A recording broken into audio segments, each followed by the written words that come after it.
미국의 상호관세 유예 종료 시점이 하루 앞으로 다가왔습니다. 시나리오별로 투자 전략 어떻게 세워볼 수 있는지 오늘 도움 말씀 들어보는 시간 마련을 했습니다. 오늘 이 시간 NH투자증권의 나정환 연구위원 나오셨습니다. 어서 오세요. 네, 안녕하세요. 네, 미국 같은 경우에는 지금 12개국에 관세 양자택일 서한을 보낸다 이런 얘기도 있고 우리 같은 경우에는 지금 관세 협상을 위해서 관계자들이 미국에 간 상황 아니겠습니까? 상호관세와 관련해서는 우리에게는 먼저 베스트 시나리오가 어떤 게 될까요?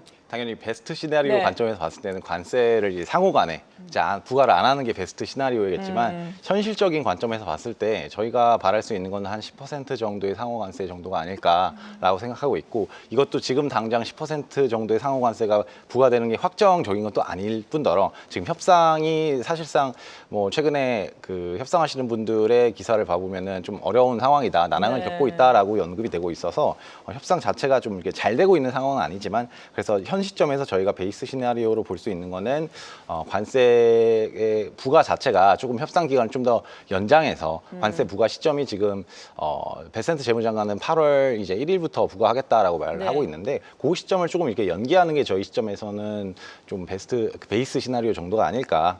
라고 좀 생각을 하고 있습니다. 네, 그렇군요. 상호관세 유예가 그러니까 좀 연장이 되면서 상호관세가 좀 낮게 매겨지는 게 베스트 시나리오다라고 말씀을 해주셨는데 이번 한 주 동안도 이것과 관련해서 뉴스가 계속해서 나올 거잖아요. 그렇다면 그에 따른 변동성은 물론 뉴스에 따라 달라지겠지만 어떻게 기본적으로 예상을 하고 계세요? 일단 기본적으로 관세 부과에 따른 한국의 영향은 수출 기업들의 실적입니다.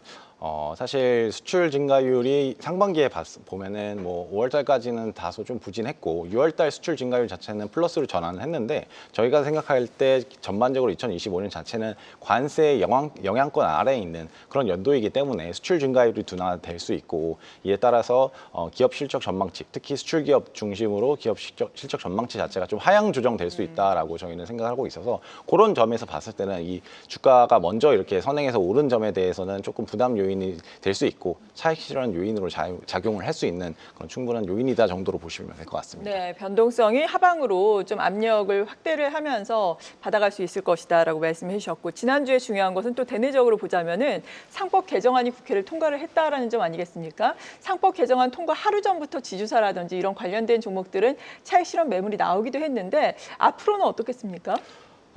우선 상법 개정안이 통과된 거는 뭐 많은 법안 중에서 일부분에 불과하고 그렇죠, 예. 사실 뭐 집중투표제라든지 아니면 저희 감사위원 분리선출을 이제 1명에서 2명으로 확대하는 건이라든지 하반기에 보면은 사실 상속세법 개정안 이런 부분도 있고 네.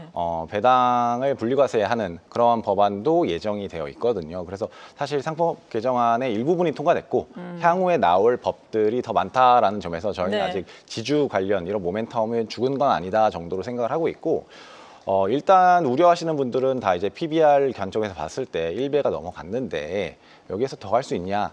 그래서 저희도 그 부분에선 좀 도잉을 하고 있고 그래서 오히려 지금 시장 상황 자체는 뭐 예탁금 자체도 보면 고객 예탁금이 상당히 많은 수준이라서 유동성 자체는 상당히 풍부하거든요. 네. 그런 관점에서 봤을 때 지주가 1배 넘는 그런 대형 지주사 말고 좀 중소형 지주사 같은 경우에는 아직 PBR 0.5배 이하인 종목들도 많거든요. 그래서 그런 쪽으로 약간 지주 모멘텀 자체가 좀 확산될 수 있다 정도로 생각을 하고 있어요. 네, 그렇군요. 유동성은 시장에서 여전히 풍부하기 때문에 이 대형 지주사는 사실 최근에 많이 올라오고 차익 실현 매물이 나왔잖아요. PBR 1배가 넘는 기업들보다는 중소형 지주사, 그러니까 PBR이 아직 낮은 수준에 머물고 있는 지주사에 관심을 갖자라고 말씀해 주셨습니다.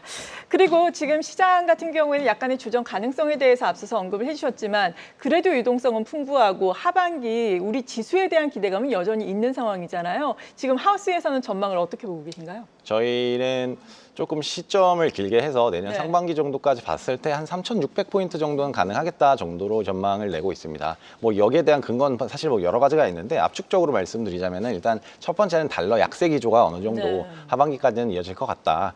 당연히 미 연준에서 금리 인하하면은 이거 달러 약세 요인인 게 맞는데 그 외적으로 봤을 때 유럽이라든지 뭐 다른 넌 US 국가들의 경기 모멘텀이 좀 살아나고 있고 미국은 좀 상대적으로 경기 모멘텀이 약간 플랫한 그런 환경이라서 이런 환경에서는 달러가 조금 약세로 가고 다른 통화 국가들 뭐 유럽이라든지 이런 국가의 통화가 좀 강세로 가는 경향이 있어서 달러 약세 환경에서는 EM 국가 특히 여기에서 정책적으로 좀 드라이브를 강하게 걸고 있는 한국 주식에 좀 모멘텀이 생기겠다 정도로 생각을 하고 있고, 두 번째로는 상법 개정안에 따라서 배당 성향 자체를 좀 이렇게 늘리려는 그런 정책들, 그리고 BOK에서는 금리 인하를 지금 언급하고 계시는 그런 모습을 보이고 있어서 뭐 할인율 인하 관점에서 봤을 때 한국의 주식이 조금 우호적인 그런 상황이다 정도로 보시면 될 것 같습니다. 네, 달러 약세 기조가 이어지고 반대로 말하자면 원화 강세 기조가 또 이어지게 된다면 외국인은 환차익 측면에서 더욱더 우리 증시에 유입될 가능성이 상당히 높은데 그 부분에 대해서는 어느 정도로 예상을 하고 계세요?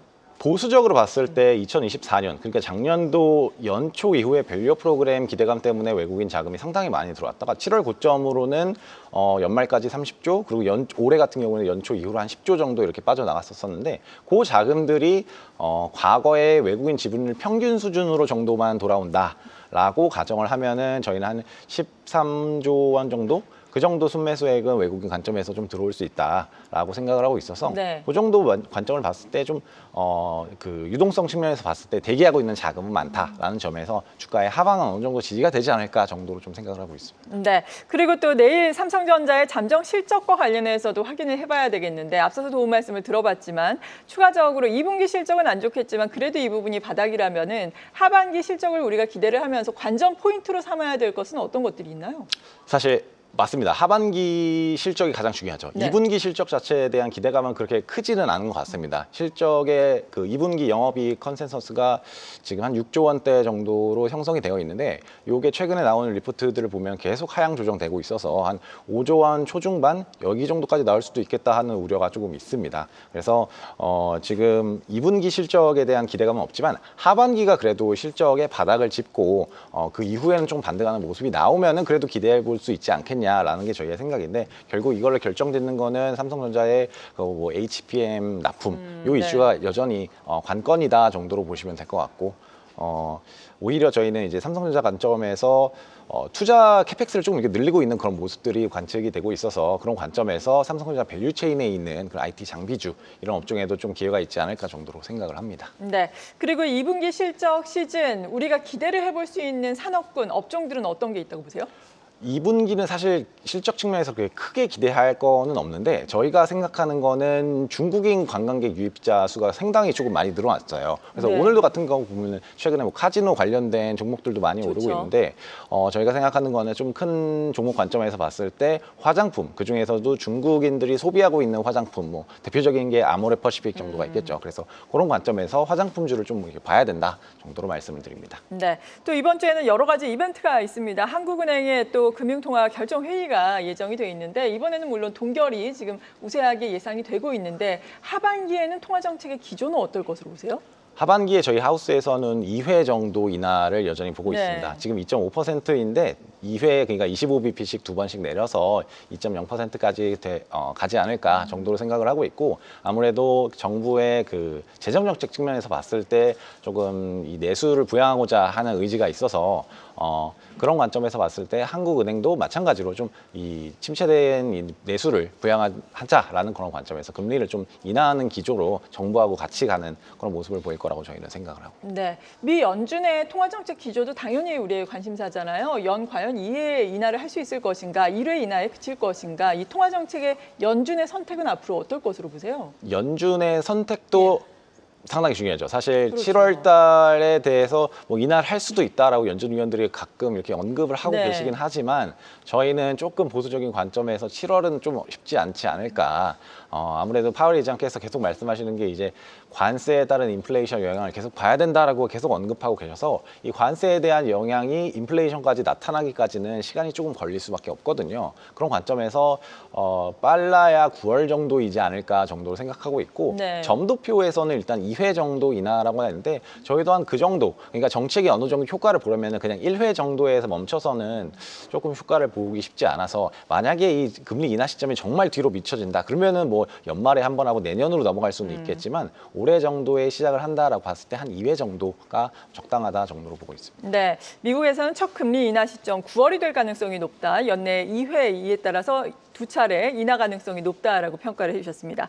그리고 정부 정책과 관련된 수혜주들 기업들 오늘은 대표적으로 지역 화폐라든지 스테이블 코인과 관련된 종목들이 움직이고 있는데 하반기 전망에 대한 리포트 보니까 AI 쪽 정책을 상당히 기대감을 가지고 지켜보시는 모양이에요. 맞습니다. 네. 하반기에 사실 가장 중요한 증시 관점에서 중요한 요인은요.